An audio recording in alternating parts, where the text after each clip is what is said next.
Hey, bro, Arch Manning this past week, or actually yesterday, he had his first game, and you know what? Hey, I didn't see anything that was spectacular. I mean, it was his first game. He went against Ohio State, but here's the thing, man. These guys get hyped up like this every year, and because of his name, he has been hyped. From what I've seen in his game, he got to work on his accuracy a little bit. I don't know if the nerves got to him in his first game. This was his first big game starting.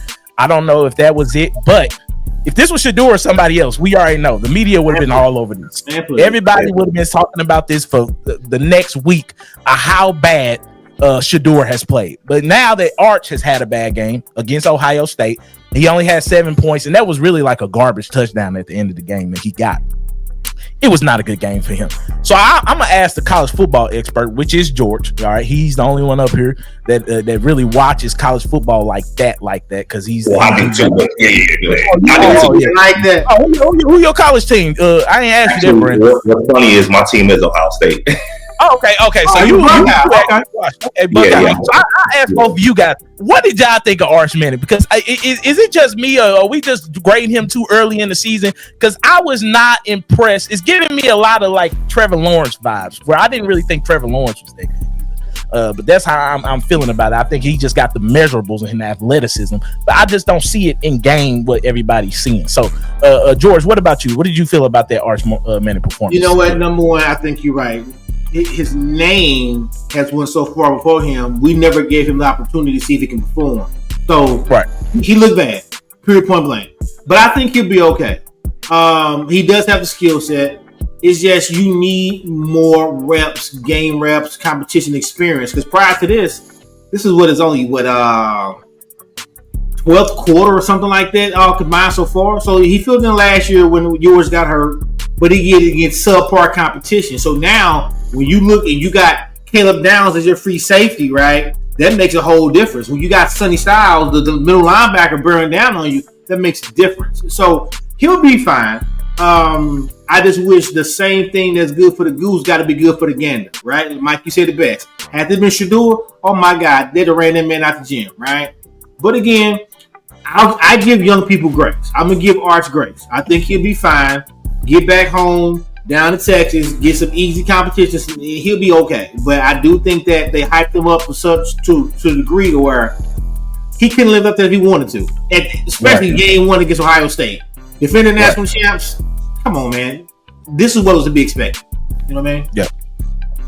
All right, man. Hey, Brandon, how you feel about it, man? How did you feel about the performances of Arch Manning, bro? No, definitely. I mean, it was lackluster, but I also feel like, you got to also look at it like George said, he came in when Ewers got injured, right? So imagine you going from playing 2 or 3 games to now you the full-time starter. Yeah. On top of that, just because Peyton Manning and Eli Manning is your uncles, your name, like they expect, like his hype is up there. Now, I'm not saying it's on the level with LeBron James, but let's be real. Just because of his name, he is way hyped more than he should be, right? Yeah. So all that pressure on him, then you got to go into Columbus, bro, and play the champions, and that defense. It wasn't set up for him to be great, and I'm gonna tell you this right now, like. Yes, it is the first game jitters. You can blame it on that. At the end of the day, that's the excuse you can use, right? But let me tell you something. You play in the SEC. Yeah. So you ain't going to have time to adjust. Yeah. It ain't going to be no, you know what I'm saying, well, my next 3 or 4. Like, for example, Ohio State, they next 3 or 4 games going to be against trash teams, right? Texas next 3 or 4 games, you might be playing Georgia. You might be playing Alabama. You might be you know what I'm saying? So he don't have a lot of time to really get it together. He got to get it together like immediately. Right. So I said that to say we're gonna really find out a lot about who he is really quickly, and if those next games are anything like this game, then the coach is gonna have to really make a decision because, bro, you don't have time. You in the most competitive, and I hate to say this because I'm a Big Ten guy, but he is in the most competitive conference in college football. You know what I'm saying? So he got to get it together, man. But this could have been first game jitters. You going up against the number 1 team. Our defense, I believe, was number won last year, maybe. So he's got to get a pass. He can get a pass on this game, but going forward, bro, we gonna find out a lot about him for real. Yep. Dante, what you think on the Arch performance, bro? After what I seen, because I doubt in a little bit. It's only gonna get easier. He got his ass beat by Ohio State. It's only gonna get easier, bro. That's how I would look at it. If I'm Arch, like, wait a minute, somebody gonna be open a couple more plays the next game.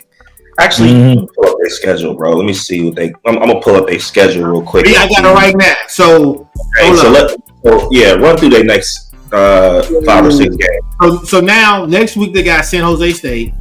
Okay, that's a win. Yeah, they got Utah. Then they got Houston. So, like you say, them 3 games, he gonna get it. Them all the non-conference games. But then once you get in SEC play, they got Florida, who look real good. You know, they badge Long Island University. Oklahoma, they look real good with their transfer quarterback John Mateer. Kentucky, Mississippi State, Vanderbilt. They got Georgia, Arkansas, then A&M. So he better figure out them 3 cupcakes. Yeah, he got 3 cupcake games to go throw for over 300 yards. Do what he does. Because you know what's funny? This is one thing I disagree with y'all on. I feel like he did get dragged for this game. Because I was all over social media and people was dragging him. This is your Heisman. This is your. So I feel like he did get dragged. Now, would it have been on the same level as Shedeur? Maybe not. But I feel like people was coming for him, bro. Like, for real. Yeah, they was at his neck, bro.